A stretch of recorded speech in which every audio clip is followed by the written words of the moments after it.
సరే మరి నేను వెళ్తా. ఇంకేం మర్చిపోలేదా? ఏం మర్చిపోలేదే. ఈరోజు ప్రామిస్ డే. అయితే ప్రామిస్ చేయవా? పొద్దు నుంచి అదే కదా చేస్తున్నాను. అర్థం కాలే. ప్రతిరోజు చేసేది అదే కదా. రోజు గురించి ఎందుకు, ఈ రోజు గురించి మాట్లాడదాం. మార్నింగ్ మనం తిన్నాం కదా ఆ ప్లేస్, ఇన్స్టాలో నువ్వు రీల్ షేర్ చేసి ట్రై చేద్దాం అన్నావు. నువ్వు మర్చిపోయావు, నాకు గుర్తుంది. ఈ డ్రెస్ లాస్ట్ టైం షాపింగ్కి వెళ్ళినప్పుడు నువ్వు నచ్చింది అన్నావు. అప్పుడు డబ్బులు లేవు, ఇప్పుడు ఉన్నాయి కొనిచ్చా. మూడ్ ఆఫ్ ఉంటే లాంగ్ డ్రైవ్ వెళ్దామంటావు. నిన్నటి నుంచి నీ మూడ్ బాలే, అందుకే లాంగ్ డ్రైవ్ తీసుకెళ్ళా.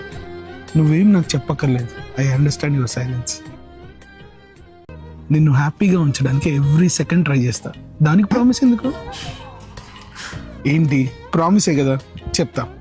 ఒట్టేసి ఒక మాట, ఒట్టేయకుండా ఒక మాట చెప్పను. I try my best to keep you happy. Happy promise day.